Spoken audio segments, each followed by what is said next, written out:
Good morning, good morning, good morning, good morning, good morning, a very good morning all of you. Shashikant, Saurabh, Mayank, Rahul, Priyanka, Mohit, Khushboo, Akash, Shiva, Rahul, Shikha, Varsha, Parul, Deepika, Mayank, Preeti, Alok, Shyam, Aradhana, Pooja, Vishal, Gautam, Satyam, Shyam, Vipin, Kishore, Shashikant.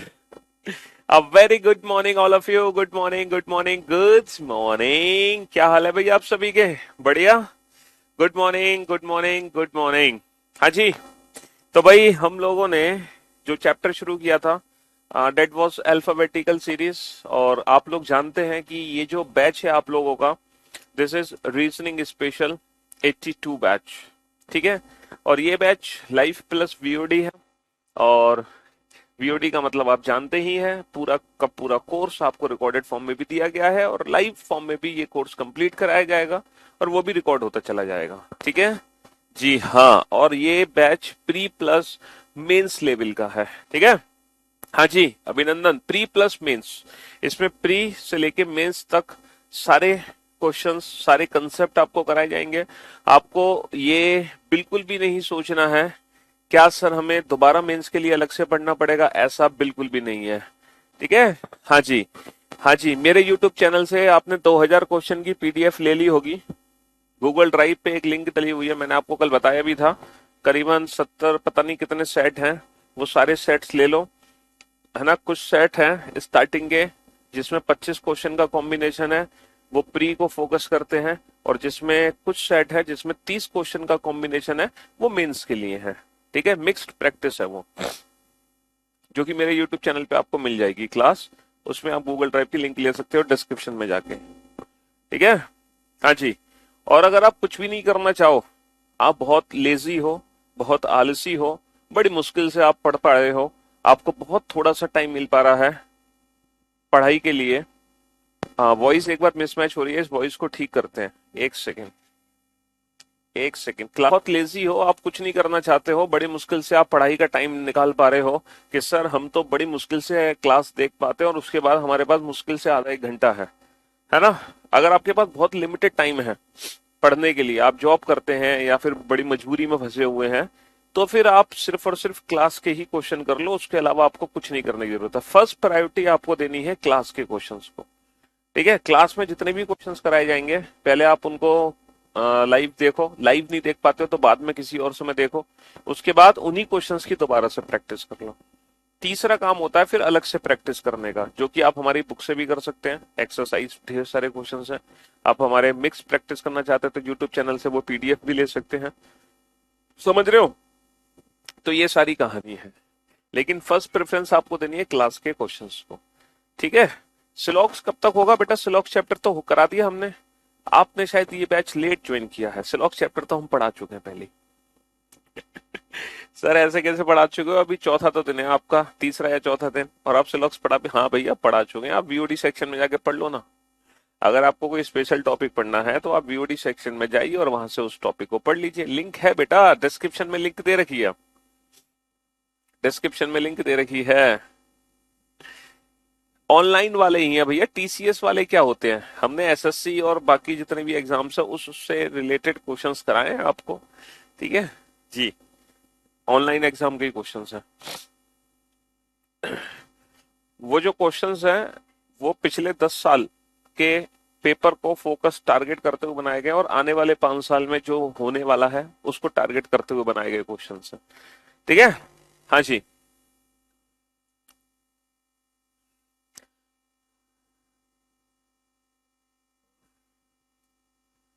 Book बेटा जो वो है, ये जो बुक है ना, ये तो चैप्टर वाइज बुक है ना। इसमें जैसे पहला चैप्टर है अल्फाबेटिकल सीरीज सपोज, तो उसमें अल्फाबेटिकल सीरीज की कंप्लीट थ्योरी है, कंप्लीट कंसेप्ट है, बहुत अच्छे से ट्रिक्स समझाई गई हैं जो मैं आपको क्लास में समझाता हूँ। उसके बाद फिर आपको एक्सरसाइज करने को मिलेगी, और एक्सरसाइज मिलेगी एकदम जीरो टू हाई लेवल, जिसकी आपने कल्पना भी नहीं करी होगी। हर टाइप के क्वेश्चंस होंगे, डिफरेंट डिफरेंट टाइप के क्वेश्चन। 100 100 200 200 क्वेश्चन, है ना। अब इतने क्वेश्चन हम क्लास में नहीं करा सकते हर टॉपिक में। अगर मैं आपको 200 क्वेश्चन क्लास में कराने लगूं या 100 क्वेश्चन कराने लगूं, 200 क्वेश्चन, लगभग 100 क्वेश्चन तो मैं कुछ कुछ टॉपिक में करा भी देता हूँ। जो बड़े बड़े टॉपिक्स हैं जैसे कोडिंग, डिकोडिंग, सिलॉक्स, ठीक है, इसमें लगभग लगभग 100 सीटिंग अरेंजमेंट, पजल, हम कर लेते हैं 100 क्वेश्चन क्लास में ही। लेकिन फिर भी हर टॉपिक में 100 200 क्वेश्चन नहीं कराए जा सकते। समझ रहे हो? वरना सिलेबस हमारे एक साल में कंप्लीट होगा, लेकिन फिर भी हम उतना पढ़ा देते हैं जिससे बाहर एग्जाम में नहीं आने वाला, जिससे बाहर एग्जाम में नहीं आने वाला। एक्चुअली होता क्या है कि हम यहाँ पर लाइव सेशन में एक कंसेप्ट के 2 या 3 क्वेश्चन कर सकते हैं, लेकिन जब हमें प्रैक्टिस करनी होती है ना, जब हमें उस ट्रिक को लर्न करना होता है, अपने दिमाग में छापना होता है, तो हमें एक ही टाइप के कम से कम 10 या 15 क्वेश्चन बनाने होते हैं, एक ही ट्रिक से रिलेटेड।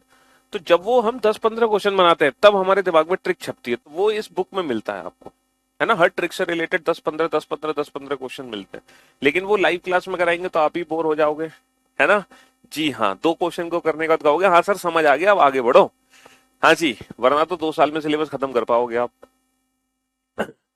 चलिए, तो मेरे भाई मेरे दोस्त, आ, मैं आपको क्या कहने वाला था, हाँ मैं आपको कहने वाला था, भैया मैं आपको बताता रहा हूँ, जितने क्वेश्चन मैं लाइव क्लास में करा रहा हूँ उससे बाहर एक सिंगल क्वेश्चन आपके एग्जाम में नहीं आ सकता, ये गारंटी है। आपको नहीं लेनी है, आपको कुछ नहीं करना है, आपको कोई यूट्यूब से भी पीडीएफ की प्रैक्टिस नहीं करनी, मत करो। मैंने आपसे क्या बोला, फर्स्ट प्रेफरेंस दो मेरे क्लास के क्वेश्चंस को, ठीक है? उसको प्रेफरेंस दो, उसको जरूर करो। जितने भी 100 क्वेश्चन करा रहा हूँ क्लास में, एक चैप्टर में 50 क्वेश्चन करा रहा हूँ या 30 क्वेश्चन करा रहा हूँ या 150 क्वेश्चन करा रहा हूँ, वो क्लास के क्वेश्चन करना बहुत जरूरी है, उनसे बाहर एग्जाम में कुछ नहीं आने वाला, ये हमारी गारंटी है। ठीक है जी? जी हाँ जी। चलिए दोस्त, तो हम क्या पढ़ रहे थे? हम पढ़ रहे थे अल्फाबेटिकल सीरीज चैप्टर, और अल्फाबेटिकल सीरीज चैप्टर में, अल्फाबेटिकल सीरीज चैप्टर में हमने कुछ कंसेप्ट सीखे हैं।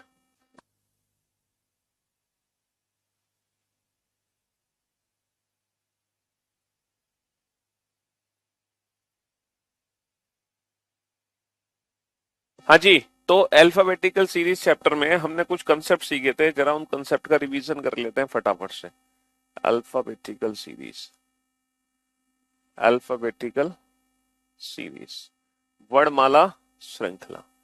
ठीक है, अभी जो हम सीरीज पढ़ रहे हैं वो ये वाली सीरीज पढ़ रहे हैं, A to Z वाली, ABCD to XYZ, ये वाली सीरीज हम पढ़ रहे हैं। ठीक है, इस सीरीज से रिलेटेड हमने क्या कंसेप्ट सीखा कि अगर हमारी पोजीशन सेम आती है तो हम माइनस करते हैं, पोजीशन डिफरेंट आती है तो हम प्लस करते हैं। चाहे 2 पोजीशन का क्वेश्चन हो बेटा, चाहे 2 पोजीशन का क्वेश्चन हो, चाहे मोर देन 2 पोजीशन का क्वेश्चन हो, हम सारे क्वेश्चन बना सकते हैं, है ना? चाहे 2 पोजीशन का क्वेश्चन हो, चाहे मोर देन 2 पोजीशन का क्वेश्चन हो। अच्छा, पोजीशन सेम आने पर माइनस करते हैं, पोजीशन डिफरेंट आने पर प्लस करते हैं। इन केस ऑफ इंग्लिश हम आंसर देते हैं लास्ट वाली पोजीशन से, इन केस ऑफ हिंदी हम आंसर देते हैं पहले वाली पोजीशन से। आपको पता होगा हिंदी में माइनस प्लस आगे से होगा, इंग्लिश में माइनस प्लस पीछे से होगा। ठीक है, हमने यहाँ पर कुछ एक्सेप्शनल केस भी पढ़े थे, अगर लेफ्ट से नेगेटिव वैल्यू आ जाए या राइट से नेगेटिव वैल्यू आ जाए, लेफ्ट से पॉजिटिव वैल्यू आ जाए या राइट से पॉजिटिव वैल्यू आ जाए मोर देन 26, तो वो क्वेश्चंस भी हमने सॉल्व करना सीख लिए थे। ठीक है जी? हाँ जी भैया, मेंस को कवर होगा, बिल्कुल होगा। तो अब देखते हैं जरा हम कितने क्वेश्चन बना चुके हैं, उसके आगे हम बढ़ने की कोशिश करेंगे। चलिए साहब, अल्फाबेटिकल सीरीज,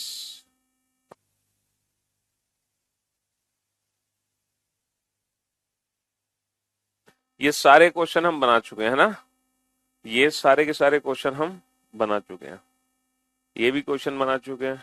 नहीं नहीं नहीं नहीं नहीं नहीं नहीं नहीं नहीं नहीं नहीं नहीं नहीं नहीं नहीं नहीं नहीं, हाँ हम 18 क्वेश्चन तक बना चुके हैं, है ना? 18 क्वेश्चन हम बना चुके हैं। अब हम चलते हैं 19th क्वेश्चन पर। अब जरा इस क्वेश्चन को पढ़ो, जो कि थोड़ा सा ना डिफरेंट कंसेप्ट से रिलेटेड है। 19th जो क्वेश्चन है उसमें थोड़ा डिफरेंट कंसेप्ट यूज होगा, थोड़ा डिफरेंट कंसेप्ट। हाँ जी,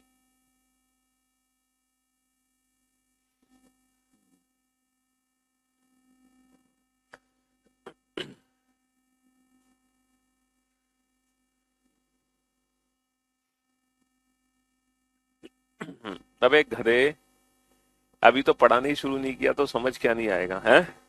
कितने ओवर स्मार्ट, कुछ बच्चे तो इतने इंटेलिजेंट हैं, अपना कमेंट पढ़ाने के लिए कुछ भी लिख देते हैं, सर समझ नहीं आ रहा, रिपीट कर दो। इन भाई साहब से पूछो, है लेट बेटा तुम हो हम नहीं। लेट आने के बाद कितने ओवर स्मार्ट बनने की कोशिश करते हैं। हम सर से बोल देंगे समझ नहीं आ रहा, सर रिपीट कर दो, ताकि सर ने पिछले 10 मिनट में जो पढ़ाया है वो जल्दी से सर रिपीट कर देंगे। अबे गधे, अभी हमने पढ़ा ही नहीं कुछ, अभी तो हम बस ऐसे ही आपसे वार्तालाप कर रहे थे, पढ़ाना तो अब शुरू करने जा रहे हैं। जी, तो which letter will be exactly between the fourth letter from the left hand and 18th letter from the left hand in English alphabetical series? पहले इस क्वेश्चन का ना हम बेसिक कंसेप्ट समझते हैं, पहले हम इस क्वेश्चन का बेसिक कंसेप्ट समझते हैं, फिर इस क्वेश्चन को हम without pen and paper solve करेंगे, विदाउट पेन एंड पेपर, ठीक है। तो भाई साहब, which letter will be exactly between fourth letter from the left hand and 18th letter from the left hand. Question क्या है, which letter is exactly midway between fourth letter from the left hand and 18th letter from the left hand. अंग्रेजी वर्णमाला में बाएं से चौथे अक्षर, बाएं से चौथा अक्षर होता है डी और बाएं से 18वां अक्षर होता है आर। तो डी और आर के ठीक बीच में कौन सा अक्षर है, ये हमसे पूछा है। तो अगर हम इसका बिल्कुल बेसिक कंसेप्ट समझना चाहें, एकदम बेसिक कंसेप्ट, डी और आर के बीच में कौन सा एग्जैक्टली लेटर होगा, तो D, E, F, G, H, I, J, K, L, M, N, O, P, Q, R. हमें डी और आर के ठीक बीच में लेटर चाहिए। तो भाई साहब, डी और आर के ठीक बीच में कौन सा लेटर होगा, जरा चेक करो, ठीक बीच में कौन सा लेटर है। सर यहाँ पर ई और क्यू नहीं है, एफ और पी काट दो, जी और ओ काट दो, एच और एन काट दो, आई और एम काट दो, जे और एल काट दो। तो डी और आर के जो ठीक बीच में लेटर है वो के है। ये तो बिल्कुल बेसिक अप्रोच है, लेकिन इस क्वेश्चन को हम without pen and paper solve करें तो कैसे सॉल्व करेंगे। सर जब हम बीच का अक्षर निकालते हैं ना, बीच का, तो हमें कुछ नहीं करना, हम इन दोनों नंबर का ना क्या निकाल देंगे, एवरेज। हम इन दोनों नंबर का एवरेज निकाल देंगे, औसत। बेटा अब ऐसा मत करना कि दोनों पोजीशन सेम है तो माइनस कर दो, यहाँ पे वो वाला कंसेप्ट यूज नहीं होगा, पोजीशन सेम आने पर माइनस, डिफरेंट आने पर प्लस। क्योंकि जो सेम आने पर हम माइनस करते हैं ना, वो क्वेश्चन की लैंग्वेज अलग है, समझ रहे हो, ये क्वेश्चन की लैंग्वेज अलग है, ये बीच का अक्षर है। तो जब भी हमसे बीच का अक्षर पूछेंगे, हम दोनों का एवरेज निकाल देंगे। अब इन दोनों नंबर का एवरेज क्या होगा, 4 और 18 22, 22 बटा तो 11, और 11वां अक्षर अंग्रेजी वर्णमाला का क्या होता है, 11वां अक्षर अंग्रेजी वर्णमाला का के होता है, ठीक है। 11वां अक्षर अंग्रेजी वर्णमाला का क्या होता है, के होता है, ठीक है। अब यहाँ पे कुछ कंडीशन है, जब हम एवरेज निकालते हैं ना, तो एवरेज निकालने की कुछ कंडीशन है। पता है क्या कंडीशन है एवरेज निकालने की? एवरेज निकालने की कंडीशन ये है कि एवरेज हम तभी निकालेंगे जब ये दोनों पोजीशन हमारी सेम एंड से होंगी, या तो दोनों पोजीशन हमारी लेफ्ट हैंड से होनी चाहिए या दोनों पोजीशन राइट हैंड से होनी चाहिए, तभी एवरेज निकलेगा, पहली बात। दूसरी बात, एवरेज निकलने के बाद ये जो 11वां अक्षर है ये किस एंड से होगा, लेफ्ट और राइट, ये डिपेंड करेगा इस इन पोजीशंस पर। अगर दोनों पोजीशन लेफ्ट में है तो आंसर लेफ्ट हैंड से है, अगर दोनों पोजीशन राइट हैंड में तो आंसर राइट हैंड से है। तो ये एवरेज निकालने की कंडीशन है, ठीक है। हाँ जी, तो अब आप इस क्वेश्चन को मुश्किल से 2 या 4 सेकंड में सॉल्व कर सकते हैं विदाउट पेन एंड पेपर, कुछ करने की जरूरत नहीं है। अंग्रेजी वर्णमाला में कौन सा अक्षर बाएं से छठे और बाएं से 20वें अक्षर के ठीक बीच में होगा, बाएं से छठे और बाएं से 20वें अक्षर के ठीक बीच में होगा। क्या करना है आपको, एवरेज निकालना है, और ज्यादा दिमाग लगाने की जरूरत ही नहीं है ना। 20 और 6 26, 26 बटा तो 13, और 13वां अक्षर अंग्रेजी वर्णमाला का क्या होता है, 13। अच्छा, अल्फाबेट के प्लेस की प्रैक्टिस तो अब तक आपको हो गई होगी बहुत अच्छे से, है ना। क्यों भाई, अल्फाबेट के प्लेस की प्रैक्टिस, जिन बच्चों ने पहले 2 लेक्चर अटेंड नहीं किए हैं अभी तक, मैं उनसे रिक्वेस्ट करता हूं एटलीस्ट पहला लेक्चर, इस बैच का पहला जो लेक्चर हुआ था वो बच्चे जरूर देख ले, वो आप लोगों के लिए बहुत जरूरी है पहला लेक्चर देखना, ठीक है। हाँ जी, बिना उसके बात नहीं बनेगी, बिना उसके बात नहीं बनेगी। फर्स्ट लेक्चर को देखना बहुत जरूरी है, ठीक है। चाहे आप इंटू 2 स्पीड में ही देख लो, रिकॉर्डेड फॉर्म में इंटू 2 स्पीड में देख लो, लेकिन देख जरूर लो, ठीक है। ये फायदा है हमारी एप्लीकेशन का कि लाइव क्लास तो आप स्पीड से नहीं बढ़ा सकते हैं, लेकिन जब आप इस क्लास को बाद में देखते हैं तो आप अपनी मर्जी से हमारी स्पीड स्लो और फास्ट कर सकते हैं। आप हमारी स्पीड को इंटू 0.5 मोड में भी देख सकते हैं, और आप हमारी स्पीड को इंटू 1.5 में भी देख सकते हैं, इंटू 2।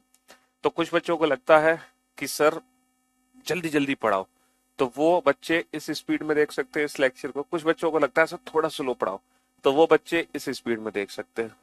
और जिनको ऐसे ही मजा आता है वो फिर लाइव देख सकते हैं क्लास को। ठीक है, तो ये फायदा है ऑनलाइन पढ़ने का। ऑनलाइन पढ़ने के बहुत सारे फायदे होते हैं। ऑनलाइन जब हम पढ़ते हैं तो हमारा टाइम, सबसे जो जरूरी है ना वो है टाइम। टाइम हमारा बहुत सेव होता है। ऑनलाइन पढ़ने के बाद हम सेल्फ स्टडी के लिए टाइम दे सकते हैं, सेल्फ प्रैक्टिस के लिए। लेकिन ऑफलाइन क्लासेस में ना टाइम हमारा बहुत वेस्ट हो जाता है। जब हम ऑफलाइन क्लासेस ज्वाइन करते हैं तो आने जाने में बहुत समय हमारा बर्बाद होता है। देखो पैसे की बर्बादी तो है ही, वो तो सेकेंडरी चीज है, लेकिन सबसे जरूरी है टाइम, है ना, वो बहुत बर्बाद होता है हमारा। हम सेल्फ स्टडी के लिए टाइम नहीं दे पाते ऑफलाइन में, लेकिन ऑनलाइन में बहुत सारा टाइम हम दे देते हैं। दूसरी चीज, अगर कोई लेक्चर हमसे मिस हो जाता है तो ऑफलाइन में मिस हुआ तो गया, लेकिन ऑनलाइन में हम हमारे आपके पॉकेट में है, आप कभी भी किसी भी टॉपिक का रिवीजन कर सकते हैं दोबारा से। लेकिन ऑनलाइन को आप लोग इतना सीरियस नहीं लेते। कुछ बच्चे सीरियस लेते हैं, वो सेलेक्ट हो जाते हैं। कुछ बच्चे हल्के में लेते हैं, वो बाद में पछताते हैं एग्जाम देने के बाद। हाँ जी। Which letter will be exactly midway between fourth letter from the right hand and 16th letter from the right hand? ये बताओ भैया, अंग्रेजी वर्णमाला में कौन सा अक्षर दाएं से दाएं से चौथे और दाएं से 16वें अक्षर के बीच में होगा? तो भैया दाएं से चौथे और दाएं से 16वें अक्षर के बीच में कब होगा, है ना? इन दोनों के बीच का अक्षर निकालना है। इन दोनों के बीच का अक्षर कैसे निकालोगे? देखो प्लानिंग हो रही है, ऑफलाइन बैच हमारा कब शुरू होगा? जनवरी में। देखो शायद दाएं से चौथे और दाएं से 16वें अक्षर के ठीक बीच में कौन सा अक्षर होगा? तो बेटा 4 और 16 का एवरेज निकाल दो। 4 और 16 का एवरेज कितना निकलेगा? 10। लेकिन अब आंसर जे मत देना, अब आंसर जे मत देना बेटा। कोई भी बच्चा जे आंसर नहीं देगा, क्योंकि ये जो 10वां अक्षर है ये पीछे से 10वां अक्षर है, और अंग्रेजी वर्णमाला में पीछे से 10वां अक्षर क्या होता है? क्यू होता है। और क्यू क्यों होता है इसके रीजन आप जानते हो।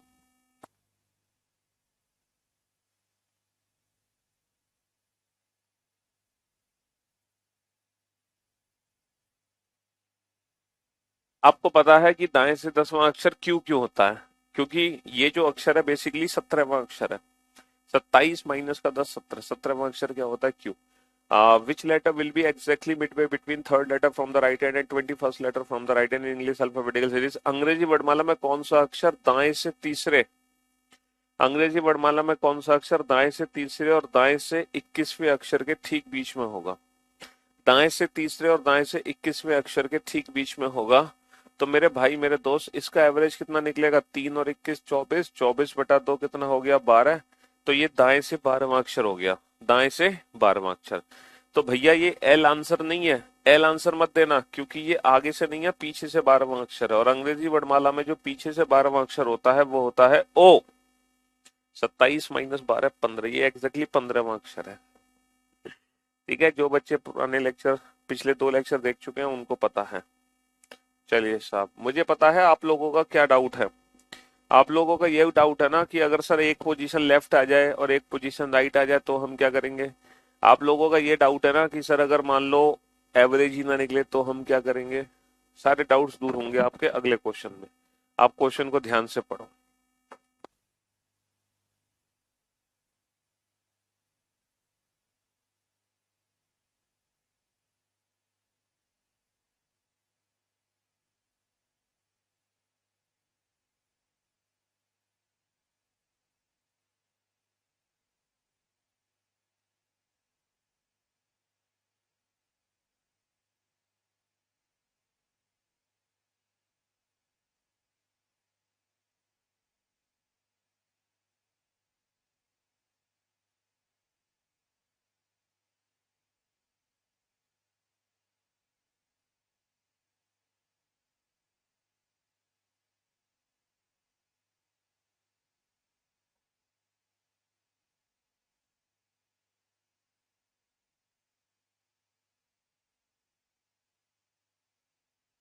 Which letter will be exactly between the third letter from the left hand and fourth letter from the right hand?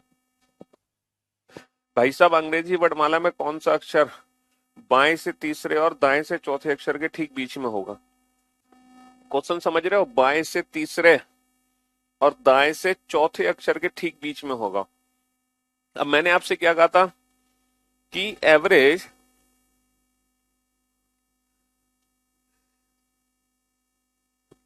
Average average तभी निकालोगे जब ये दोनों पोजीशन सेम एंड से हो। जब तक ये दोनों पोजीशन सेम एंड से नहीं है तब तक हम एवरेज नहीं निकाल सकते। तो भाई साहब कोई दिक्कत नहीं है, अगर पोजीशन सेम एंड में नहीं है तो हम उसको बना लेंगे। ये जो राइट से फोर्थ लेटर है ना, ये जो अंग्रेजी वर्णमाला में पीछे से चौथा अक्षर है, हम इसकी पोजीशन आगे से पता लगा लेंगे ना कितनी है, 27 माइनस का 4 23। तो ये आगे से जो है 23वां अक्षर है बेसिकली। बात एक ही है। अब हम एवरेज निकाल सकते हैं। तो 3 और 23 का एवरेज कितना होगा, 3 और 23 26, 26 बटा तो 13, 13वां अक्षर डेट इज एम। कुछ बच्चे सोच रहे होंगे कि सर आपने राइट वाली पोजीशन को ही लेफ्ट में क्यों कन्वर्ट किया, आपने राइट वाली पोजीशन को ही क्यों लेफ्ट में कन्वर्ट किया, आपने लेफ्ट को राइट में क्यों नहीं कन्वर्ट किया। बाबू आप लेफ्ट को राइट में भी कन्वर्ट कर सकते हो तो भी आंसर सेम आना है। जैसे जो आगे से जो अंग्रेजी वर्णमाला में आगे से तीसरा अक्षर है वो पीछे से कितना दूर है, 27 माइनस का 3 यानी कि 24। ये पीछे से 24वां अक्षर है और ये पीछे से चौथा अक्षर है। इन दोनों का एवरेज 24 और 4 28 बटा 2 14। लेकिन ये जो 14वां अक्षर है ना बेटा अंग्रेजी वर्णमाला में, ये पीछे से 14वां अक्षर है और पीछे से 14वां अक्षर क्या होता है, एम, 14 लेटर। तो आंसर सेम ही आना है। इट डजंट मैटर कि आप लेफ्ट को राइट में बदलो या राइट को लेफ्ट में बदलो, उससे कोई फर्क नहीं पड़ता। हम राइट को लेफ्ट में इसलिए बदल रहे हैं क्योंकि जब हमें लेफ्ट से पोजीशन पता होती है तो हमें आंसर देने में इजी होता है, इस रीजन की वजह से। समझे? हाँ जी। तो अगर दोनों पोजीशन हमारी डिफरेंट हो तो हम क्या करेंगे, दोनों पोजीशन को सेम एंड में कन्वर्ट करेंगे और आंसर देंगे। अंग्रेजी वर्णमाला में कौन सा अक्षर, अंग्रेजी वर्णमाला में कौन सा अक्षर बाएं से चौथे और दाएं से पांचवें अक्षर के ठीक बीच में होगा। दोनों पोजीशन डिफरेंट है तो सेम बना लो। बेटा जो पीछे से पांचवा है वो आगे से कितना दूर है, 27 माइनस का 5 22। अब इन दोनों का एवरेज कितना होगा, 4 + 22 26/2 13। 13वां अक्षर कहां से होगा, लेफ्ट हैंड से। तो आंसर क्या आएगा, एम ही आएगा। ठीक है, हाँ जी, आंसर क्या आएगा, एम आएगा। नोट्स बनाने जरूरी है क्या? देखो भाई साहब, मैंने आपसे कहा था कि इस बैच में 3 टाइप के स्टूडेंट हैं। पहले वो स्टूडेंट जिन्होंने आज तक अभी रीजनिंग को छुआ भी नहीं, जिंदगी में पहली बार रीजनिंग पढ़ रहे हैं, पहली बार रीजनिंग पढ़ रहे हैं। दूसरे वो बच्चे हैं जिन्होंने सिस्टमैटिक तरीके से रीजनिंग को नहीं पढ़ा था, पढ़ी थी रीजनिंग कुछ सेल्फ स्टडी से, कुछ यूट्यूब लेक्चर से, कुछ कहीं से कुछ कहीं से, लेकिन सिस्टमैटिक तरीके से नहीं पढ़ी थी। क्योंकि अब रीजनिंग मेंस में है तो हालत खराब हो गई, अब वो पढ़ने आ गए दूसरे बच्चे। तीसरे वो बच्चे हैं जो सिस्टमेटिक तरीके से भी पढ़ चुके हैं, सब कुछ कर चुके हैं, बस वो एज ए रिवीजन के लिए यहाँ पर जुड़े हुए हैं। 3 टाइप के बच्चे हैं। तो जो लास्ट 2 स्टूडेंट हैं जो पहले रीजनिंग पढ़ चुके हैं लेकिन सिस्टमेटिक तरीके से नहीं पढ़े थे, है ना, और जो पहले से पढ़ चुके हैं जिनको सिर्फ रिवीजन प्रैक्टिस के लिए यहाँ है, तो वो बच्चे अगर नोट्स ना भी बनाए तो भी काम चल जाएगा। वो बच्चे इसको ले लें, इसमें प्रॉपर तरीके से सिस्टमेटिक तरीके से चीजें लिखी हुई है नोट्स के, प्रॉपर में सारी थ्योरी लिखी हुई है, वो यहाँ से काम चला सकते हैं। समझ रहे हो? लेकिन जो पहले स्टूडेंट है ना, वो बुक को भी ले, लेकिन उसके साथ साथ उनको अपने हैंड रिटन नोट्स भी बनाने। हालांकि इसमें सब कुछ लिखा हुआ है, लेकिन जो अपनी लाइफ में पहली बार रीजनिंग पढ़ रहे हैं वो अपने हैंड रिटन नोट्स खुद बनाएं।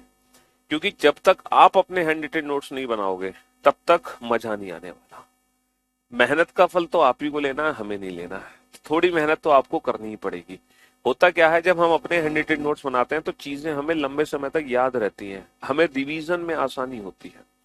बुक से हम रिवीजन नहीं कर पाते जल्दी से, हमें चीजें याद नहीं आएंगी। हम जब भी बुक पढ़ेंगे ना, हमें हर बार ऐसा लगेगा हम हर बार नई चीज पढ़ रहे हैं। लेकिन जब हम अपने हैंड रिटन नोट से रिवीजन करते हैं तो हमें ऐसा लगता है कि हाँ ये हम पढ़ चुके हैं। क्योंकि भूलने की हर इंसान को आदत है। आप पहली बार पढ़ के जिंदगी में कुछ भी याद नहीं रख सकते, आपको बार बार चीजें पढ़नी होती हैं, रिवीजन करना होता है। इसीलिए जितने ने जिंदगी में कभी रीजनिंग नहीं पढ़ी, जो पहली बार रीजनिंग पढ़ रहे हैं, वो अपने हैंड रिटन नोट बनाए, अपनी ट्रिक्स को अपनी ट्रिक्स को खुद लिखें अपनी लैंग्वेज में। समझ रहे हो? हाँ जी, अपनी ट्रिक्स को अपनी लैंग्वेज में लिखें जैसे भी वो लिखना चाहते हैं। चलिए साहब, हाँ, लेकिन उनको क्वेश्चन वोश्चन ऐसे लिखने की जरूरत नहीं है, सिर्फ नोट्स बनाए, शॉर्टकट नोट्स, ठीक है, शॉर्टकट नोट्स बनाए, वो किताब ना लिख दे। पता चले कुछ बच्चे ऐसे होते हैं जो नोट्स बनाते हैं बिल्कुल किताब ही लिख देते हैं, हर क्वेश्चन को लिखेंगे, हर चीज। शॉर्टकट नोट्स बनाओ, शॉर्टकट नोट्स जो रिवीजन में हेल्प करें। ठीक है, जिसमें आप ये क्वेश्चन तुम्हारे पास है पीडीएफ की फॉर्म में, तो इनको ना प्रिंट आउट निकलवाना है ना इनको लिखना है, कुछ नहीं करना।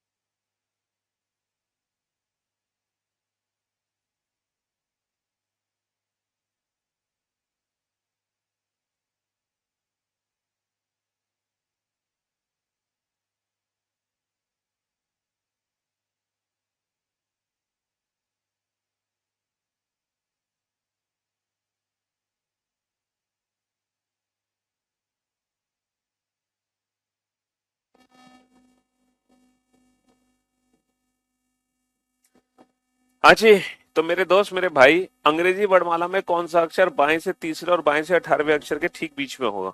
आपका यही डाउट था ना कि सर अगर एवरेज ही ना निकले तो हम क्या करेंगे? 3 और 18 के बीच में क्या होगा भैया? 3 18 21, 21/2 क्या होता है? 10.5। अब हम फंस गए, क्योंकि अंग्रेजी वर्णमाला में 10.5वां अक्षर कोई होता नहीं है। तो अगर मैं ऑप्शंस यहाँ पे दूं, अगर मैं ऑप्शन यहाँ पे दूं, option A J, option B I, option C H, option D none, तो हमारा आंसर क्या होगा? तो हमारा आंसर क्या होगा? तो सर इस सिचुएशन में जो हम आंसर देंगे वो देंगे ऑप्शन डी नन। हम इस सिचुएशन में आंसर देंगे ऑप्शन डी नन, क्योंकि 10.5वां अक्षर अंग्रेजी वर्णमाला में कोई होता ही नहीं है। 10.5वां अक्षर अंग्रेजी वर्णमाला में कोई होता ही नहीं है। Option A J, option two K, option three J and K, option four, option four none, option four none. हाँ जी, अब इस सिचुएशन में जो हम आंसर देंगे वो आंसर देंगे ऑप्शन थर्ड जे एंड के। अब हम बेस्ट ऑप्शन को चूज करेंगे, ऑप्शन थर्ड जे एंड के। एग्जैक्टली देखो इसका मीनिंग क्या है, पहले मैं इसको प्रैक्टिकली करके दिखाता हूं भैया। लेफ्ट से थर्ड, बाएं से तीसरा अक्षर होता है C, D E F, G H I, J K L, M N O, P Q R, और बाएं से 18वां अक्षर होता है आर। तो हमें सी और आर के ठीक बीच का अक्षर चाहिए। तो सी और आर के ठीक बीच का अक्षर हम कैसे निकालेंगे? डी से क्यू कट गया, ई से पी कट गया, एफ से ओ कट गया, जी से एन कट गया, एच से एम कट गया, आई से एल कट गया। तो बीच में बच गए जे और के दो लेटर, है ना? अब हम ये डिसाइड नहीं कर सकते कि बीच में जे आ रहा है या बीच में के आ रहा है। तो हम ये मान लेते हैं कि ये दोनों ही लेटर ठीक बीच में है, ये दोनों ही लेटर ठीक बीच में है। इसका मतलब ये है कि अगर हमारा एवरेज दशमलव में है, अगर हमारा एवरेज पॉइंट में है, तो बीच में दो अक्षर होते हैं। वो कौन कौन से दो अक्षर होते हैं बेटा? एक 0.5 कम करके एक 0.5 ज्यादा कर दो। 0.5 कम करोगे 10, 0.5 ज्यादा करोगे 11। तो ये आ गया जे एंड के, तो ये आ गया जे एंड के। तो बीच में दो अक्षर हैं जे एंड के। ठीक है, option third is the right answer जी। और अगर मान लो जे एंड के ऑप्शन नहीं दे रखा है तो हम नन ऑप्शन को टिक करेंगे, यानी कि बीच में कोई भी अक्षर नहीं है। अगर जे एंड के ऑप्शन नहीं है तो इसका मतलब बीच में कोई भी अक्षर नहीं है, फिर हम नन ऑप्शन को यहाँ पे टिक कर देंगे। ठीक है, हाँ जी। अंग्रेजी वर्णमाला में कौन सा अक्षर बाएं से चौथे और बाएं से 19वें अक्षर के ठीक बीच में होगा? बाएं से चौथे और बाएं से 19वें अक्षर के ठीक बीच में होगा। इन दोनों का एवरेज निकालो भाई साहब। 4 और 19 23, 23/2 कितना होगा? 23/2 कितना होगा? 11.5। 23/2 कितना होगा? 11.5 होगा। अब इनके बीच में कौन सा लेटर होगा भाई साहब? सर 0.5 कम कर दो 11, 0.5 एक्स्ट्रा कर दो 12। तो हम ले सकते हैं के एंड एल। तो अब इनके बीच में दो लेटर हैं, कौन कौन से? के एंड एल। अब इनके बीच में दो लेटर हैं के एंड एल। अगर के एंड एल वाला ऑप्शन नहीं है देन गो फॉर नन। यानी कि कोई भी नहीं। कोई नहीं, कोई नहीं। नन का मतलब कोई नहीं। चलिए साहब, देखो अभी तक हमने 26 क्वेश्चन किए, 26 क्वेश्चन, और वो 26 क्वेश्चन इस सीरीज से रिलेटेड थे, अल्फाबेटिकल सीरीज से रिलेटेड। अब हम अल्फाबेटिकल सीरीज में थोड़ा थोड़ा बदलाव करना शुरू करेंगे। हमने अभी 26 क्वेश्चन सॉल्व किए, वो सारे के सारे इसी सीरीज से रिलेटेड थे। अब हम अल्फाबेटिकल सीरीज में ना थोड़ा थोड़ा ना बदलाव करना शुरू करेंगे। जैसे कि यहां पर आप देखेंगे, यहां पर आप देखेंगे, ठीक है। जरा क्वेश्चन का आंसर देने की कोशिश करो, 27 एंड 28। दो आंसर फटाफट से, 27 का भी आंसर दो, 28 का भी आंसर दो। ओनली के ऑप्शन आ जाए और नन ऑप्शन है तो नन टिक करेंगे, अगर नन ऑप्शन भी नहीं है, ओनली के है, तो फिर के को टिक कर देंगे, वहां तो मजबूरी है ना। हाँ हाँ, इन क्वेश्चंस की पीडीएफ मिलती है भैया।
सॉरी सॉरी सॉरी, याद रखना, साउंड नहीं आ रही थी। हाँ, यदि अंग्रेजी वर्णमाला को विपरीत क्रम में लिखा जाए, if alphabetical series is written in the reverse order. Reverse order लिखने का मतलब है ये जो सीरीज लिखी गई है इसको उल्टा लिख दो, उल्टा लिख दो। अच्छा, यहाँ पे फॉर्मूला और कंसेप्ट ट्रिक वही है कि पोजीशन सेम आने पर माइनस, डिफरेंट आने पर प्लस। क्योंकि ये बीच का अक्षर तो है नहीं, सो हम एवरेज निकालेंगे, तो यहाँ पे एवरेज तो निकालेंगे नहीं हम, है ना। तो यदि अंग्रेजी वर्णमाला को विपरीत क्रम में लिखा जाए तब कौन सा अक्षर बाएं से चौथे और दाएं, बाएं से चौथे के दाएं छठा होगा। तो भाई साहब दोनों पोजीशन डिफरेंट है, डिफरेंट आने पर क्या करेंगे, डिफरेंट आने पर प्लस करेंगे, डिफरेंट आने पर प्लस करेंगे। तो 4 और 6 10, और ये 10वां अक्षर कहां से होगा, 10वां अक्षर होगा बाएं से, क्योंकि हिंदी वाले बच्चे पहले वाली पोजीशन से आंसर देते हैं। दोनों पोजीशन डिफरेंट है, दोनों पोजीशन डिफरेंट है, डिफरेंट आने पर प्लस करते हैं। 4 + 6 10, 10th from which and, left and. क्योंकि इंग्लिश वाले बच्चे लास्ट वाली पोजीशन से आंसर देते हैं। अब आप ये देखो, ये जो 10वां अक्षर है ये लेफ्ट हैंड से है, लेकिन बेटा यहां पे नहीं है लेफ्ट से 10th लेटर, ये नहीं है, लेफ्ट हैंड ये है। अब यहां से 10वां अक्षर है। अब आप बताओ यहां से 10वां अक्षर एग्जैक्टली होगा क्या? ये कॉमन सेंस तो आप यूज कर ही सकते हो। यहां से 10वां अक्षर क्या होगा बेटा? हाँ, यहां से 10वां अक्षर क्या होगा? सर 10वां अक्षर यहां से होगा क्यू। जे आंसर नहीं होगा बेटा, जे का उल्टा होगा क्यू। क्यू क्यों होगा उसके पीछे आपको रीजन पता है, क्योंकि एक्चुअल में ये जो लेटर है यहां से कितना दूर है? 27 माइनस का 10 70। ये एग्जैक्टली ए से 17th लेटर है, that is Q. Last 2 days हमने इसकी प्रैक्टिस कर ली है काफी अच्छे से। चलिए नेक्स्ट क्वेश्चन पे आइए। If English alphabetical series is written in the reverse order, यदि अंग्रेजी वर्णमाला विपरीत क्रम में लिखी जाए, यानी कि फिर से ऐसे लिखी गई है अंग्रेजी वर्णमाला विपरीत क्रम, then which letter will be 7th to the right of 17th from the right hand? यहाँ पे दोनों पोजीशन क्या है? दोनों पोजीशन सेम है। दोनों पोजीशन सेम है, सेम आने पर माइनस करोगे 17 माइनस का 7 क्या होगा? 17 माइनस का 7 होगा 10th। And 10th letter from which end? 10th letter from right end. 10th letter from right end. दोनों पोजीशन सेम है भैया, एक जैसी। सेम आने पर माइनस 17 माइनस का 7 कितना होगा? 10। और वो 10वां अक्षर कहां से होगा? वो 10वां अक्षर होगा दाएं से। अब ये बताओ इस सीरीज में दायां छोर कहाँ है? ये रहा। तो यहां से 10वां अक्षर काउंट करना है, यहां से 10वां अक्षर काउंट करना है। और यहां से 10वां अक्षर आप जानते हो कि 10वां अक्षर क्या होता है? 10वां अक्षर होता है जे, क्योंकि ये दायां छोर है और ये हमारा बायां छोर है। आप बहुत अच्छे से जानते हैं कि ये क्या है? ये है लेफ्ट हैंड और ये है राइट हैंड। तो यहां से 10वां अक्षर काउंट कर लो, जी होगा। चलिए साहब नेक्स्ट क्वेश्चन पे चलते हैं।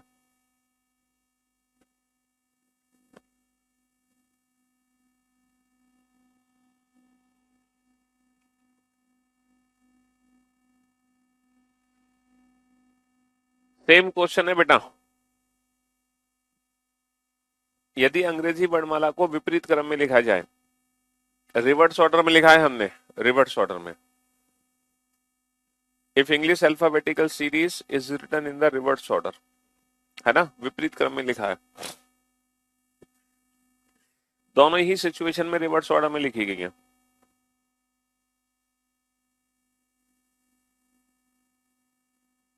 यदि अंग्रेजी वर्णमाला को विपरीत क्रम में लिखा जाए तब कौन सा अक्षर दाएं से चौथे के बाएं 5वां होगा? आप जानते हैं कि जब दोनों पोजीशन डिफरेंट आती हैं तो डिफरेंट आने पर हम प्लस करते हैं। 4 + 5 9, 9th from which and? 9th from right and. भैया दाएं से नवा अक्षर निकाल दो। भैया दोनों पोजीशन सेम है, सेम आने पर क्या करेंगे? सॉरी सॉरी सॉरी, दोनों पोजीशन डिफरेंट डिफरेंट आने पर plus. 4 + 5 9, 9th from which and? Right and. क्योंकि इंग्लिश वाले बच्चे लास्ट वाली पोजीशन से आंसर देते हैं, हिंदी वाले बच्चे पहले। अब राइट एंड क्या है इस सीरीज में? क्योंकि रिवर्स अल्फाबेटिकल सीरीज है सर, इस सीरीज में राइट एंड ये है, तो यहां से 9th लेटर चाहिए, और यहां से 9th लेटर क्या होता है? आई। बहुत ही आसान। यदि अंग्रेजी वर्णमाला को विपरीत क्रम में लिखा जाए तब कौन सा अक्षर दाएं से 17वें के दाएं 7वां होगा? दोनों पोजीशन सेम है, पोजीशन सेम आने पर माइनस करोगे, 17 माइनस का 7 10 होगा। 10वां अक्षर कहां से होगा? दाएं से होगा। दोनों पोजीशन हमारी क्या है? दोनों पोजीशन सेम है, सेम आने पर minus 17 minus 7 10, 10th from which and? Right and. लेकिन राइट एंड क्या है सर? राइट एंड तो ये है, यहां से 10th लेटर चाहिए, और ये 10th लेटर क्या होता है? ए से 10th लेटर क्या होता है? जे। ए से 10th लेटर क्या होता है? जे। भाई साहब आर क्यू आंसर मत दो, आई जे आंसर है, आई जे। राइट हैंड बेटा ये है राइट हैंड इस नई सीरीज का, ये है दाया छोर इस नई सीरीज का। समझ रहे हो? तो आंसर देना है हमें दाएं से, आंसर देना है हमें दाएं से। तो दाया छोर ये है, यहां से काउंटिंग करनी है, यहां से 9वां अक्षर और यहां से 10वां अक्षर। समझे? हाँ जी। अबे इस क्वेश्चन को हम ऐसे भी तो लिख सकते थे। तो 9th लेटर क्या होगा? 9th लेटर आई तो ही होगा, 9th लेटर आई तो ही होगा। इस क्वेश्चन को हम कैसे लिख सकते थे इस क्वेश्चन को हम लिख सकते थे 10th लेटर, और 10th लेटर क्या होगा? 10th लेटर जेई तो होगा, 10th लेटर जेई तो होगा, है ना? हाँ जी। माइनस वाला एक बात देखो, जब दोनों पोजीशन डिफरेंट होती है ना, तो हम हमेशा प्लस करते हैं, और जब दोनों पोजीशन सेम होती है तो हम माइनस करते हैं। हिंदी वाले बच्चे माइनस प्लस करते हैं आगे से, इंग्लिश वाले बच्चे माइनस प्लस करते हैं पीछे से। इंग्लिश में माइनस प्लस पीछे से, हिंदी में माइनस प्लस आगे से। पिछले 2 दिन में हम यही ट्रिक सीख रहे हैं। ये जो ट्रिक है ना, ये आज नहीं सीखी हमने, ये पिछले 2 दिन में सीख चुके हैं। समझ रहे हो? हाँ जी, पिछले 2 दिन से हम यही चीज सीख रहे हैं कि कब माइनस करना है, कब प्लस करना है। लेकिन फिर भी मैं हर बार रिपीट करता हूँ, हर क्वेश्चन में रिपीट करता हूँ, है हर क्वेश्चन में रिपीट करता हूँ। पिछले 2 दिन से जो हम सीख रहे हैं, ये चीज हम हर बार रिपीट करते हैं कि सेम आने पर माइनस, डिफरेंट आने पर प्लस। चलो, अब इस क्वेश्चन का आंसर दो तसल्ली से। आप लोग थोड़े हड़बड़ा जाते हैं, एकदम जल्दबाजी के चक्कर में, आंसर देने के चक्कर में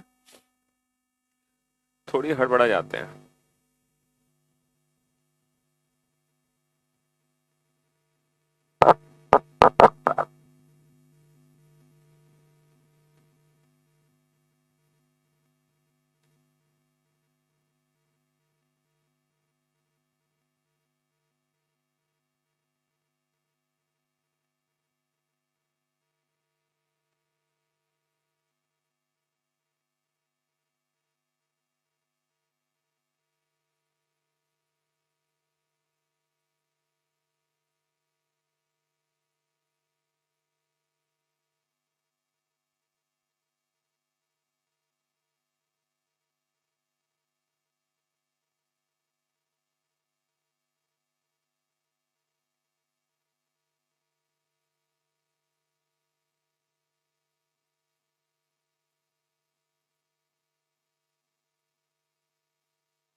यदि अंग्रेजी वर्णमाला को विपरीत क्रम में लिखा जाए, if alphabetical series is written in the reverse order, तो भाई साहब रिवर्स ऑर्डर में लिख दी हमने। If English alphabetical series is written in the reverse order, हमने रिवर्स ऑर्डर में लिख दिया। ठीक है, ये लेफ्ट हैंड है, ये राइट हैंड है। चलिए साहब, ये लेफ्ट हैंड है, ये राइट हैंड है। अब जो भी काउंटिंग करनी है हमें, वो इस नई सीरीज में करनी है, इस इन सीरीज में करनी है। हमें पुरानी सीरीज से कोई लेना देना नहीं है। यदि अंग्रेजी वर्णमाला को विपरीत क्रम में लिखा जाए, तब कौन सा अक्षर बाएं से चौथे के दाएं छठा होगा? बाएं से चौथे के दाएं छठा। अब मेरे भाई एक बात बताओ, ये दोनों पोजीशन डिफरेंट है ना, और जब पोजीशन डिफरेंट आती है तो हम प्लस कर देते हैं। तो बाया और दाया अलग अलग हैं तो प्लस कर दो, 4 और 6 10। ये 10वां अक्षर कहां से होगा? बाएं छोर से, क्योंकि हिंदी वाले बच्चे जो पहले पोजीशन लिखी है आंसर उस छोर से देते हैं। इंग्लिश में बेटा उल्टा होता है, पीछे से सारा काम होगा। दोनों पोजीशन हमारी डिफरेंट है, डिफरेंट आने पर प्लस होगा। 4 + 6 10, 10th from which end? 10th from left hand. अब आप देखो कि इस सीरीज का लेफ्ट हैंड क्या है, ये। तो यहां से 10वां अक्षर चाहिए हमें। अब यहां से 10वां अक्षर बेटा जे नहीं है, जे का उल्टा आंसर है, और जे का उल्टा क्या होगा? क्यू होगा। जे का उल्टा क्या होगा? क्यू होगा। अब क्यू क्यों होगा? बेसिकली ये ए से कितना दूर है? अगर मैं इसकी ए से डिस्टेंस पता करूं तो 27 - 10 17, ये ए से 17वां अक्षर है।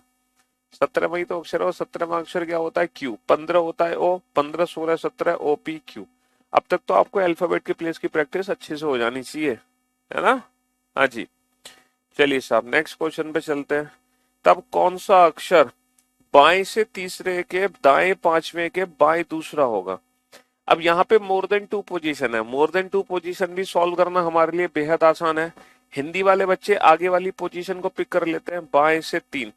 हिंदी वाले बच्चे आगे वाली पोजीशन को पिक कर लेते हैं, बाएं से 3 के दाएं 5। दाया दाया इससे डिफरेंट है, दाया इससे डिफरेंट है तो प्लस होगा। बाएं 2, बाया इसके जैसा है, बाया इसके जैसा है तो माइनस होगा।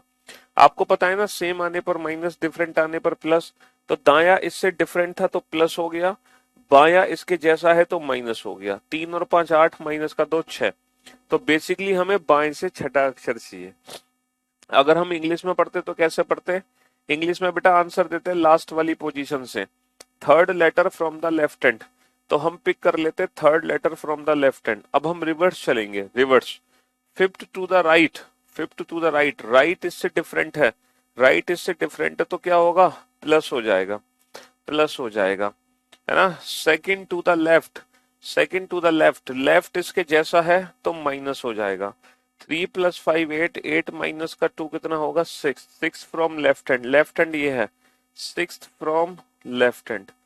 तो यहां से 6th लेटर बेटा एफ नहीं होगा, एफ का उल्टा होगा, एफ का उल्टा लेटर होगा, ठीक है। एफ आंसर मत दो, एफ का उल्टा। बेसिकली ए से कितना दूर है? 27 माइनस 6 21, ठीक है। तो 21वां अक्षर है यू, माइनस का 6 नहीं आएगा। अच्छा एक चीज और, एक बच्चे ने कहा कि सर अगर वो माइनस वाला कंसेप्ट यहां भी आ जाए तो हम क्या करेंगे? तो भाई मेरे, मैंने आपको जब माइनस वाले क्वेश्चन कराए थे तो मैंने आपको क्या बोला था कि ये रॉन्ग क्वेश्चंस हैं, ये कभी भी एग्जाम में नहीं आ सकते, लेकिन एक्सेप्शनल केसेस हैं। बट फिर भी मैंने आंसर देने का तरीका समझाया था कि अगर अल्फाबेटिकल सीरीज में वो माइनस वाला क्वेश्चन आता है तो उसका हमें आंसर कैसे करना है। लेकिन वो जो एक्सेप्शनल केस है ना, वो सिर्फ बनेंगे तो पहली अल्फाबेटिकल सीरीज में ही बनेंगे, उसके अलावा किसी और सीरीज में बन ही नहीं सकते, नेवर। अगर बनेगा तो पहली अल्फाबेटिकल सीरीज में ही बनेगा, उसके अलावा किसी और अल्फाबेटिकल सीरीज में बन ही नहीं सकते, ठीक है। हाँ जी, तो इसीलिए चिंता ना करें, माइनस आए या प्लस आए क्या करना है। चलिए अब हम इस क्वेश्चन पे चलते हैं, जरा इस क्वेश्चन को ध्यान से पढ़ना। सर बीओडी सेक्शन से क्लास करने के लिए सही क्रम क्या होगा चाहिए? ये चैप्टर बीओडी में काफी बाद में कराया है और लाइव में एट द स्टार्ट। देखो बस इस चैप्टर को पढ़ लो, फिर बीओडी में आप कहीं से भी कभी भी शुरुआत कर दो। रीजनिंग की खास बात यह है कि रीजनिंग में ना कोई भी चैप्टर, मतलब चैप्टर्स जो है ना वो सीक्वेंस में नहीं है कि आपको रीजनिंग में पहले ये पढ़ना है फिर ये पढ़ना है फिर ऐसा कुछ भी नहीं है। आप अपनी मर्जी से कहीं से भी शुरुआत कर सकते हैं रीजनिंग में पढ़ना। बस ये बेसिक चैप्टर है इसलिए कराते हैं क्योंकि अल्फाबेट के प्लेस की प्रैक्टिस हो जाए, ताकि जब हम कोडिंग डिकोडिंग चैप्टर पढ़ें, जिसके सबसे ज्यादा क्वेश्चन हमारे एग्जाम में बनते हैं, तो वो कोडिंग डिकोडिंग हमारे लिए आसान हो जाए। वो आसान तब होगी जब हमें अल्फाबेट के प्लेस की प्रैक्टिस होगी, और वो इस चैप्टर में होती है, इसीलिए पहले हम इस चैप्टर को करा रहे हैं। तो अगर आप यूडी से सिलेबस करना चाह रहे हो तो अल्फाबेटिकल सीरीज चैप्टर पढ़ लो पहले, और उसके बाद आप कोई भी चैप्टर कहीं से भी स्टार्ट कर दो पढ़ना, ठीक है जी। हाँ जी,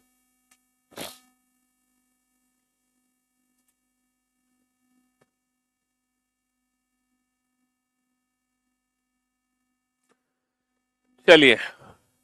यदि ए से शुरू करते हुए प्रत्येक दूसरा अक्षर हटा दिया जाए, यदि ए से शुरू करते हुए प्रत्येक दूसरा अक्षर हटा दिया जाए तब कौन सा अक्षर बाएं से पांचवे के दाएं चौथा होगा? मेरे ख्याल से एक नई हमें सीरीज को और बदलना है। If every alternative letter starting from A is deleted, जो अल्फाबेटिकल सीरीज है ना हमारी, उसमें एक कंडीशन देती है हमें। जो हमारी अल्फाबेटिकल सीरीज है इसमें एक कंडीशन देती है हमें, पता है क्या कंडीशन देती है? Every alternative letter starting from A is deleted. हमें ए से शुरू करते हुए प्रत्येक दूसरा अक्षर हटाना है। तो यहाँ पर बच्चे ना कंफ्यूज रहते हैं। वो क्या करते हैं, ए से शुरू करते हुए प्रत्येक दूसरा अक्षर हटाते हैं तो पहले वो बी हटाते हैं, फिर डी हटाते हैं, है ना, फिर वो एफ हटाते हैं। भाई साहब क्वेश्चन में क्या लिखा है? Starting from A is deleted. Question में लिखा है starting from A is deleted, तो पहले हमें ए को डिलीट करना होगा। Starting from A is deleted मतलब पहले हमें ए को डिलीट करना होगा, और फिर हर अल्टरनेट लेटर हम डिलीट कर देंगे। Starting from A is deleted, पहले हम ए को डिलीट करेंगे, उसके बाद हम हर अल्टरनेट लेटर को डिलीट करते चले जाएंगे। ए को डिलीट किया, सी को डिलीट किया, ई को डिलीट किया, जी। अब जो सीरीज हमारे पास बचेगी, पता है वो सीरीज क्या बचेगी? वो बचेगी ये वाली सीरीज, पी डी एफ। और इस सीरीज में बेटा टोटल कितने लेटर्स हमारे पास बचेंगे? सिर्फ 13 लेटर्स, ओनली 13 लेटर। और ये सारे जो लेटर्स हैं वो इवन है, इसीलिए हम इसको इवन सीरीज भी कह सकते हैं। ये सारे वो लेटर्स हैं जिनका प्लेस इवन है ओरिजिनल। ठीक है, जैसे जो बी है वो सेकंड प्लेस पर है, डी फोर्थ प्लेस पर अल्फाबेटिकल सीरीज में, एफ छठा लेटर है, सारे के सारे इवन प्लेस वाले लेटर बचे हैं। अब हमें क्वेश्चन में करना क्या है, देखो कंसेप्ट ट्रिक वही है कि पोजीशन सेम आने पर माइनस, डिफरेंट आने पर प्लस। कंसेप्ट वही है, पोजीशन सेम आने पर माइनस, डिफरेंट आने पर प्लस। यहाँ पे दोनों पोजीशन हमारी क्या है, डिफरेंट है, तो जब दोनों पोजीशन डिफरेंट है तो डिफरेंट आने पर प्लस करेंगे। तो 5 और 4 क्या होगा, 5 और 4 9 होगा। अच्छा, नवा अक्षर कहाँ से होगा, नवा अक्षर होगा बाएं से। दोनों पोजीशन डिफरेंट, डिफरेंट आने पर प्लस करेंगे, 5 और 4 9, नवा अक्षर कहाँ से होगा, बाएं से। तो बाएं से पहला अक्षर क्या है भाई साहब, पहला अक्षर बी है, दूसरा अक्षर डी है, तीसरा अक्षर एफ है, चौथा, पांचवा, छठा, सातवां, आठवां, नवा, डॉट डॉट डॉट, और ये है 13वां अक्षर। तो बेसिकली हमें नवा अक्षर चाहिए। अब हम क्या करें भैया, पोजीशन डिफरेंट है ना, पोजीशन डिफरेंट आने पर प्लस करते हैं। बोथ आर डिफरेंट, डिफरेंट आने पर प्लस करेंगे। 5 + 4 9, ninth from which and, ninth from left hand, ninth from left hand. तो लेफ्ट हैंड से नाइन्थ लेटर चाहिए हमें, लेफ्ट हैंड से नाइन्थ लेटर चाहिए। अब करना क्या है यहाँ पर हमें, हाँ जी, या तो हम इस पूरी सीरीज को लिख के आंसर दे दें, है ना, लेकिन मुझे आप एक बात बताओ, इस सीरीज में जो इनका प्लेस है और ये जो ओरिजिनल प्लेस है, क्या इन दोनों में कोई रिलेशन है, ये बताओ। क्या यहाँ पर इन दोनों में कोई रिलेशन है, सर रिलेशन तो है। पता है क्या रिलेशन है, इनका जो ओरिजिनल प्लेस है ना, इसका जस्ट डबल है, इसका ओरिजिनल प्लेस इसका जस्ट डबल है, इसका ओरिजिनल प्लेस इसका जस्ट डबल है। तो भैया हमें करना क्या है इस सीरीज में, सर हमें लेफ्ट हैंड से कोई भी लेटर पूछा जाए और हमें बताना है कि नाइन्थ लेटर क्या होगा। तो आपको कुछ नहीं करना, बस आप अपने इस प्लेस को डबल कर दो तो आपको ओरिजिनल प्लेस पता चल जाएगा। तो 9 का डबल कितना है, 18, और 18th लेटर क्या होता है, 18th लेटर होता है आर। तो हमें इस सिचुएशन में अपने प्लेस को डबल कर देना है, तो हमें ओरिजिनल प्लेस पता चल जाएगा। और जैसे ही हमें ओरिजिनल प्लेस पता चला हम आंसर दे सकते हैं, जैसे ही हमें ओरिजिनल प्लेस पता चला हम आंसर दे सकते हैं। लेकिन याद रखना बेटा, ये जो हम डबल करते हैं ना ओरिजिनल प्लेस आइडेंटिफाई करने के लिए, ये हमेशा लेफ्ट हैंड के प्लेस को करते हैं, राइट हैंड के प्लेस को नहीं करते। If every alternative letter starting from A is deleted, बेटा ए से शुरू करते हुए प्रत्येक दूसरा अक्षर हटा दो, तो जो सीरीज हमारे पास बचेगी वो ये वाली सीरीज बचेगी। ठीक है, हाँ जी।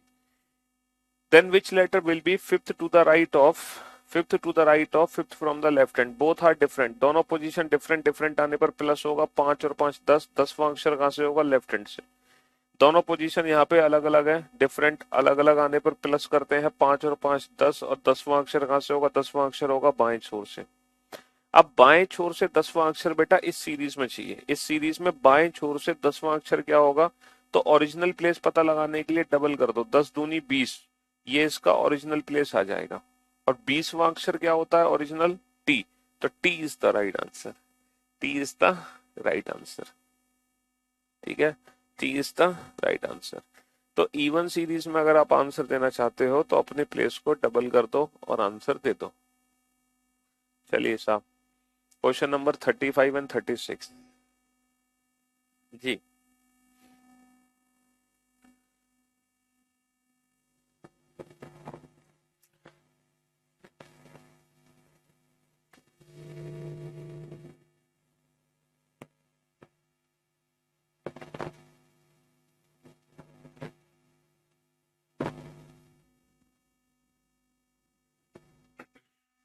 हाँ जी,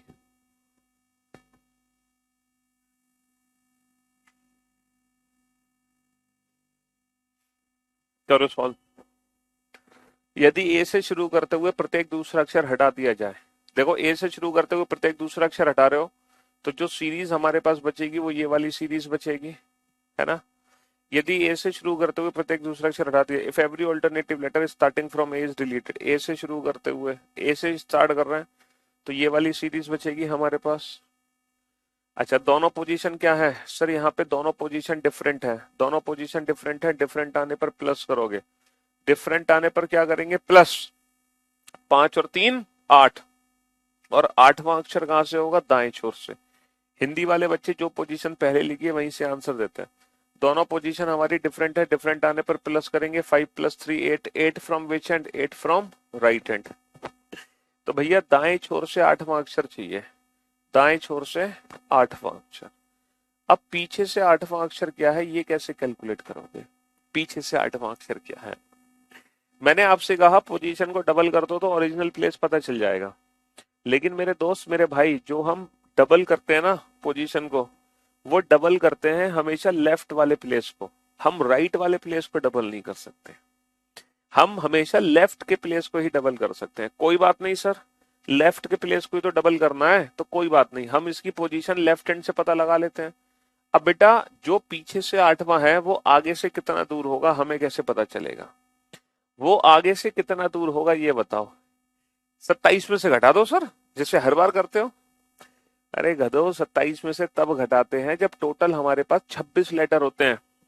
अगर मैं पूरी अल्फाबेटिकल सीरीज लिखूं, पूरी अल्फाबेटिकल सीरीज, और इस सीरीज में जो पीछे से 8वां है वो आगे से कितना दूर होगा, तब मैं 27 में से घटाऊंगा, 27 माइनस का 8, तब मेरा आंसर क्या होगा? तब मेरा आंसर होगा 19, है ना। जो पीछे से 8वां है वो आगे से 19वां अक्षर है।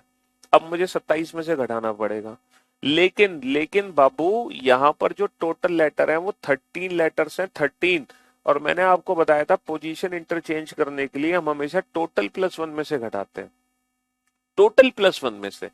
तो यहाँ पर हम 27 में से नहीं 14 में से घटाएंगे, टोटल +1 में से। 14 माइनस का 8, 6।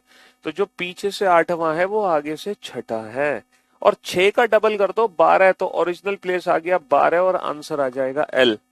ओरिजिनल प्लेस आ गया 12 और आंसर आ जाएगा L, आंसर आ जाएगा L। तो ओरिजिनल प्लेस तब पता चलेगा जब लेफ्ट से डिस्टेंस पता हो, क्योंकि उसी का डबल हम करेंगे तभी हम ओरिजिनल प्लेस निकाल सकते हैं, अदरवाइज हम ओरिजिनल प्लेस नहीं निकाल सकते। एक भाई साहब कह रहे हैं सर प्रूफ करके दिखाओ कि जो आपने लिखा है वो सही लिखा है। FHJLNPRTVXZ। एक भाई साहब कह रहे हैं सर प्रूफ करो जो पीछे से 8वां है क्या वो आगे से छठा है? देखो पीछे से 8वां, पहला, दूसरा, तीसरा, चौथा, 5वां, छठा, 7वां, 8वां, ये हो गया पीछे से 8वां। क्या यही आगे से छठा है? सर पहला, दूसरा, तीसरा, चौथा, 5वां, छठा। जी हाँ सर, यही आगे से छठा है, यही आगे से छठा है जो पीछे से 8वां है। ठीक है, हाँ जी भाई, देख सकते हो जो पीछे से 8वां है वही आगे से छठा है। 6 का डबल 12, तो ओरिजिनल प्लेस 12 तब आया जब हमें लेफ्ट हैंड से डिस्टेंस पता चली। ठीक है बाबू, चलिए अब आप इस क्वेश्चन पे आइए। तो 27 में से तब घटाते जब टोटल हमारे पास कितने लेटर होते? टोटल 26 लेटर होते, लेकिन टोटल 26 लेटर्स ही नहीं थे हमारे पास, टोटल 13 लेटर्स थे। चलिए क्वेश्चन नंबर 36, 35 की ही कॉपी है। If every alternative starting from A is deleted, यानी कि ये वाली सीरीज बची है, then which letter will be fourth to the right of 10th from the right hand? दोनों पोजीशन सेम सेम आने पर -10 माइनस का 4, 10 माइनस का 4, 6, 6 from which and 6 from right hand. भैया दोनों पोजीशन सेम है, दोनों पोजीशन सेम है, सेम आने पर माइनस करेंगे, 10 माइनस का 4, 6। छठा अक्षर कहां से होगा? छठा अक्षर होगा दाएं छोर से। अब दाएं छोर से छठा अक्षर चाहिए, दायां छोर बेटा ये है, दायां छोर ये है, ये यहां से छठा अक्षर चाहिए। तो मैंने आपसे कहा कि ओरिजिनल प्लेस पता लगाने के लिए हमें डबल करना होता है, लेकिन बेटा डबल हम करते हैं लेफ्ट हैंड वाले प्लेस को। अगर हमें लेफ्ट हैंड से डिस्टेंस पता है तभी हम डबल करके ओरिजिनल प्लेस पता लगा सकते हैं। तो कोई बात नहीं, आप ये जो पीछे से छठा है इसकी डिस्टेंस आगे से पता लगाओ कितना दूर है। सर 14 माइनस का 6, 8, तो ये आगे से 8वां है, जो पीछे से छठा है वो आगे से 8वां है। अब हम इसको डबल कर देंगे, 8 दूनी 16, तो ओरिजिनल प्लेस पता चलेगा। 16वां अक्षर क्या होता है?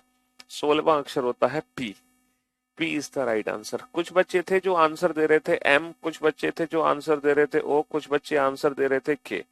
भाई साहब M का प्लेस होता है 13, K, O का प्लेस 15, K का प्लेस 11। तो ये जो लेटर्स है ना बेटा, ये लेटर्स यहाँ पे एग्जिस्ट ही नहीं करते, क्योंकि यहाँ पे सिर्फ और सिर्फ वही लेटर एग्जिस्ट करते हैं जिनका प्लेस इवन है। आप लोग ये आंसर दे कैसे सकते हो? थोड़ा कॉमन सेंस यूज नहीं कर सकते थे अपना, कि जिन लेटर का प्लेस ऑड है वो लेटर तो यहाँ पे मौजूद ही नहीं है, वो तो डिलीट हो चुके हैं। तो आप ये आंसर दे कैसे सकते हो? एक भाई साहब आंसर दे रहे हैं क्यू, जिसका प्लेस है 17।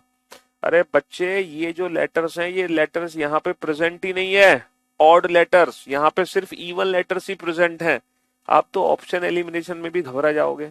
अगर मान लो मैं इस क्वेश्चन के 4 ऑप्शन देता, option A M, option B Q, option 3 S, option 4 P, तो बेटा इस क्वेश्चन को हम बिना सॉल्व किए सिर्फ ऑप्शंस देख के, ऑप्शंस के अकॉर्डिंग आंसर दे सकते थे, क्योंकि ऑड लेटर तो प्रेजेंट ही नहीं होगा, इवन लेटर ही हमारा आंसर होगा। तो कम से कम अगर हम कॉमन सेंस यूज करें, कभी कभी रीजनिंग में ये भी होता है कि जब हम 4 ऑप्शन देखते हैं ना, तो बिना क्वेश्चन सॉल्व किए 3 ऑप्शन एलिमिनेट हो जाते हैं। ये सब चीजों की हमें प्रैक्टिस करनी होती है, तभी तो हम एग्जाम में टाइम सेव कर पाते हैं, वरना एग्जाम में टाइम ही सेव नहीं होगा हमारा। हाँ, चलिए नेक्स्ट।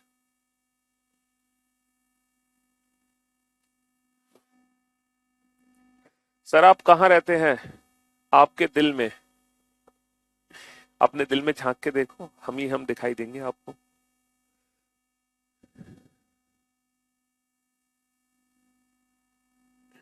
अब चलते हैं अगली सीरीज पर। If every alternative letter starting from B is deleted.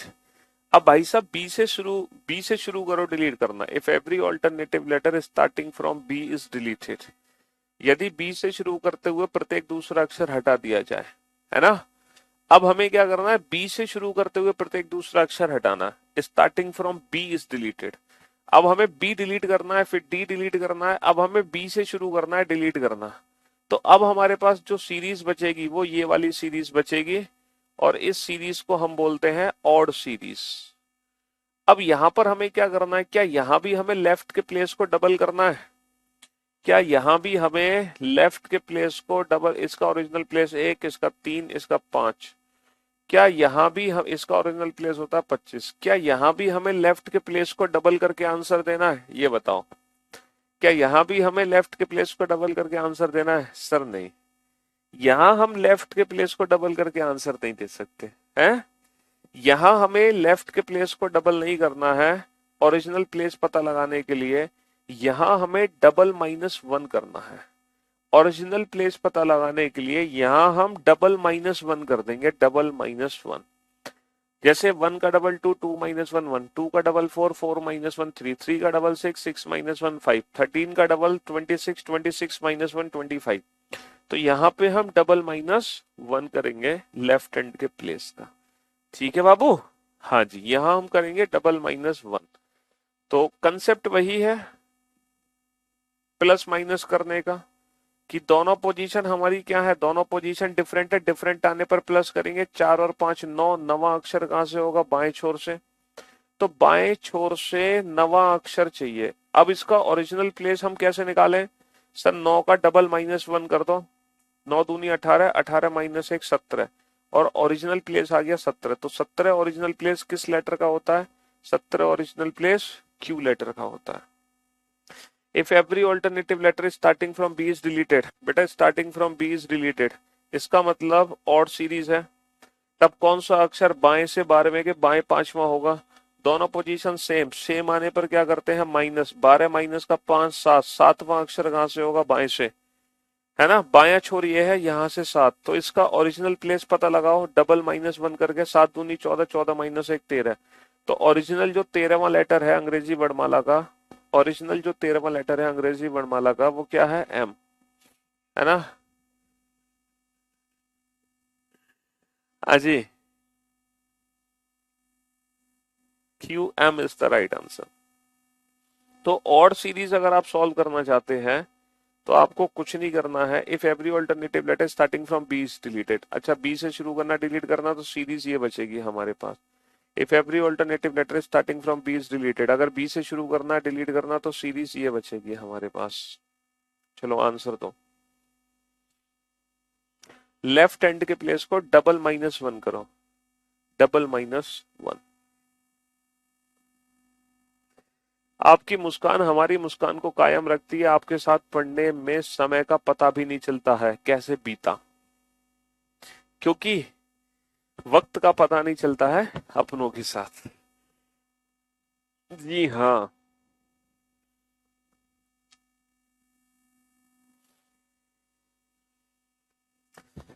दोनों पोजीशन डिफरेंट है, डिफरेंट आने पर प्लस करोगे, 7 और 3 10, 10वां अक्षर कहां से, दाएं छोर से। अब बेटा पीछे से 10वां अक्षर है, अब हम क्या करेंगे, अब डबल माइनस वन ये नहीं करेंगे हम पहले इसकी डिस्टेंस पता लगाएंगे आगे से, तब डबल माइनस वन करेंगे। 14 और 14 में से घटाएंगे क्योंकि टोटल 13 लेटर है, एक ज्यादा में से घटाना है, 14 माइनस का 10 4, तो ये आगे से चौथा है। अब डबल माइनस वन करो, 4 दूनी 8, 8 माइनस 1 7, तो ओरिजिनल प्लेस 7 है, और ओरिजिनल प्लेस 7 किसका होगा, ओरिजिनल प्लेस 7 किसका होगा, जी का। देखो फिर एक बच्चे ने आंसर दिया एच पी, भाई साहब एच का प्लेस होता है 8, पी का प्लेस होता है 16, ये इवन लेटर्स है, और इवन लेटर्स यहाँ पे प्रेजेंट नहीं होंगे। आप एच पी आंसर दे कैसे सकते हो, आंसर देने से पहले यूज दिस, ठीक है। दोनों पोजीशन क्या है, दोनों पोजीशन सेम है, सेम आने पर माइनस, 12 माइनस का 6 6, छठा अक्षर कहां से, दाएं से, तो पीछे से छठा है, लेकिन हम आंसर तब दे सकते हैं जब हमें आगे से पोजीशन पता चल जाए। 14 माइनस का 6 8, अब इसका डबल माइनस वन करेंगे, डबल माइनस वन, 8 दूनी 16, 16 माइनस 1 15, तो ओरिजिनल प्लेस 15 किसका होता है, ओरिजिनल प्लेस 15 होता है ओ का, ओरिजिनल प्लेस 15 होता है ओ का, समझ रहे हो। तो हमने 40 क्वेश्चन किए, आज की सेवा हम यहीं समाप्त करते हैं। अब देखो आज वीकेंड है, आप लोगों को पता है कि सैटरडे संडे आपकी छुट्टी रहती है, सिर्फ क्लासेस होती हैं आपकी मंडे टू फ्राइडे, ठीक है। आज वीकेंड है, इसीलिए कल परसों अब आप बेटा रेस्ट करो, जो भी टॉपिक्स आपके छूट मतलब जितने भी लेक्चर्स आपके छूट गए हैं उन लेक्चर्स का रिवीजन कर लेना, और 40 क्वेश्चन हमने कराए हैं, चाहो तो 40 क्वेश्चन की एक जल्दी से प्रैक्टिस भी कर लेना, दोबारा से रिवीजन कर लेना। अच्छा इस बार बेटा आप लोगों की ना मंडे की क्लास भी ऑफ रहेगी, है ना, मंडे भी ऑफ है। अब हमारी जो मुलाकात होगी सीधा ट्यूसडे को होगी आपसे, ठीक है। अब आपकी जो नेक्स्ट क्लास होगी वो कब होगी, डायरेक्ट ट्यूसडे, ठीक है। चलिए थैंक यू सो मच। 39 में क्या दिक्कत है भैया, पीछे से 10 है, आगे से क्या होगा, 14 माइनस का 10 4, इसका डबल माइनस वन करके आंसर दे दो। 39 और 40 सेम क्वेश्चन है, 40 समझ आ गया तो 39 समझने में कोई दिक्कत ही नहीं है। लव यू ऑल, शुक्रिया, thank you so much, thanks a lot, goodbye, take care. अब सीधा मिलते हैं ट्यूसडे को, तब तक के लिए टाटा बाय बाय। और जम के प्रैक्टिस कर लो अल्फाबेट के प्लेस की, जिन बच्चों ने है ना नहीं अभी तक बैकअप लिया है उन बच्चों को बैकअप लेने का ये सुनहरा अवसर है। मैंने पहले ही कहा था बेटा कि आपका सिलेक्शन तभी होगा जब आप छुट्टी वाले दिन पढ़ोगे, है ना। जिस दिन आपकी क्लास नहीं होगी उस दिन अगर आप पढ़ते हो, यानी कि उस दिन आप सेल्फ स्टडी करते हो, अपने आप पे टाइम देते हो, तभी सिलेक्शन की उम्मीद है। क्योंकि मेरी क्लास तो लाखों बच्चे देख रहे हैं, लेकिन सिलेक्शन सबका नहीं हो पाता है, उसके बाद आपको अपने आप पे समय देना है। और जब हमारी क्लास नहीं होती है तो वो छुट्टी वाला दिन नहीं होता, वही दिन है जो हमें सिलेक्शन दिलाएगा। तो उसी दिन आप खुद पर समय दीजिए, प्रैक्टिस कीजिए, रिवीजन कीजिए। चलिए लव यू ऑल। नहीं मंडे हर बार ऑफ नहीं रहेगा बेटा, इस मंडे को ऑफ है, ठीक है। चलिए शुक्रिया, थैंक यू सो मच। अब चाहे आप उसको क्रिसमस की छुट्टी मान लो, चाहे किसी की छुट्टी मान लो। Merry Christmas to all. चलिए लव यू ऑल, शुक्रिया, थैंक यू सो मच।